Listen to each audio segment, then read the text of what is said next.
Allahabad high court देश का सबसे बड़ा हाईकोर्ट है, जहां 160 जज के पद बने हैं। बॉम्बे हाईकोर्ट देश का दूसरा सबसे बड़ा हाईकोर्ट है, जहां जजों के सेक्शन पद 94 हैं। फिलहाल 66 जज ही पोस्टेड हैं। चीफ जस्टिस ऑफ इंडिया की अध्यक्षता वाले कोलेजियम की जिम्मेदारी होती है कि वो जजों की नियुक्ति के लिए सरकार को सिफारिश दे। बॉम्बे हाईकोर्ट में खाली पड़े जज के पद भरने के लिए कोलेजियम ने 28 जुलाई को 3 नाम सरकार को दिए।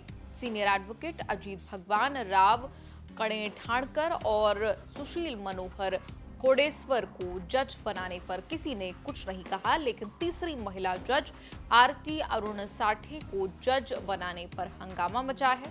सवाल चीफ जस्टिस गवई के कोलेजियम पर उठ रहे हैं। निशाने पर बीजेपी है।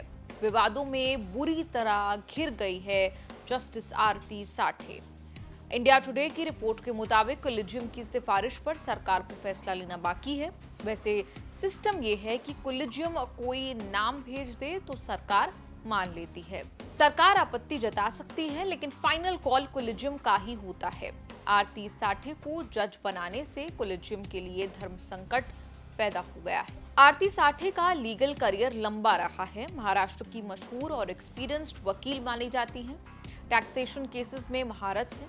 बॉम्बे हाई कोर्ट में शादी से जुड़े केसेस हैंडल करने के लिए भी जानी जाती हैं। कॉर्पोरेट और टैक्स लॉयर के तौर पर SEBI, securities appellate tribunal, customs, excise and service tax appellate tribunal में अपने क्लाइंट के लिए केसेस लड़े। उनकी इमेज सम्मानित काबिल वकील की रही। जज बनने के लिए यही लंबा लीगल एक्सपीरियंस उनका काम आया। जज बनने से आरती साठे पर इसीलिए ढेर सारी उंगलियां उठ गई, क्योंकि वकालत करते हुए आरती साठे थोड़े समय के लिए राजनीति में आई, बीजेपी में शामिल हुई, महाराष्ट्र बीजेपी की प्रवक्ता नियुक्त हुई। मुंबई बीजेपी की लीगल सेल में भी उन्होंने काम किया। हालांकि बीजेपी के साथ उनका सफर ज्यादा लंबा नहीं चल पाया। जनवरी 2024 में आरती साठे ने प्रोफेशनल करियर के लिए बीजेपी से इस्तीफा दे दिया। अब 1.5 साल बाद जब उन्हें हाईकोर्ट जज का बड़ा प्रमोशन बना, तो उनका वही पुराना बीजेपी का अतीत सामने आ गया। आरती साठे की काबिलियत उनके पुराने पॉलिटिक्स अफिलिएशन के कारण सवालों के घेरे में है। एनसीपी एससी के रोहित पवार ने महाराष्ट्र बीजेपी का फरवरी 2023 का एक लेटर वायरल किया, जिसमें आरती साठे की नियुक्ति का ऐलान किया गया था। शरद पवार ने भी आरती साठे को जज बनाने को लोकतंत्र के लिए आघात बताया है। आरती साठे की वो वीडियो क्लिप वायरल हो रही है, जिसमें उन्होंने बीजेपी का पक्ष रखने के लिए टीवी डिबेट्स में हिस्सा लिया। जस्टिस आरती साठे की फैमिली बैकग्राउंड भी खंगाल ली गई। आरती साठे के पिता अरुण साठे भी बड़े वकील हैं। आरएसएस और बीजेपी से लंबे समय से जुड़े रहे। बीजेपी कार्यकारिणी के भी सदस्य हैं। अरुण साठे ने 1989 में बीजेपी के टिकट पर कांग्रेस के उम्मीदवार सुनील दत्त के खिलाफ Mumbai north west Lok Sabha seat पर चुनाव लड़ा था, लेकिन हार गए थे।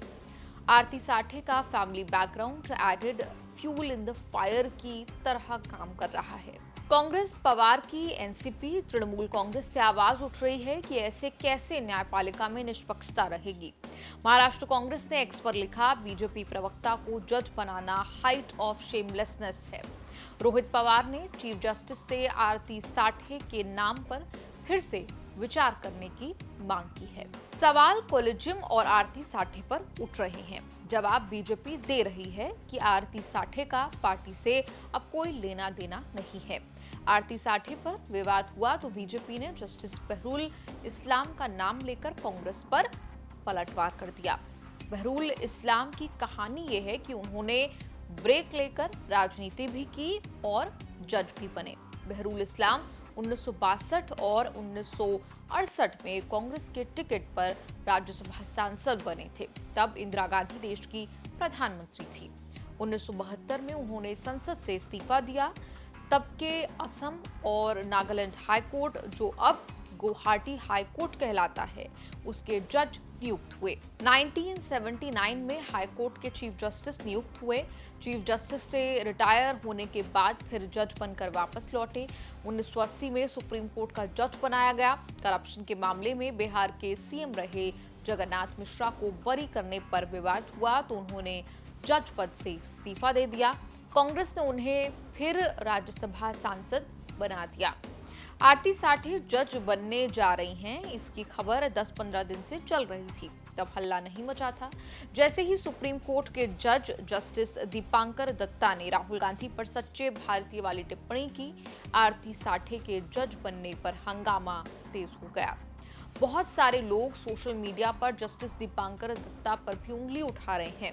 एक फोटो वायरल की जा रही है जिसमें जस्टिस सीएम देवेंद्र फडणवीस और डिप्टी सीएम एकनाथ शिंदे के साथ जस्टिस दीपांकर दत्ता खड़े दिखे हैं। कोर्ट कचहरी के इस एपिसोड पर आपकी क्या राय है? कमेंट्स में लिखकर जरूर बताएं।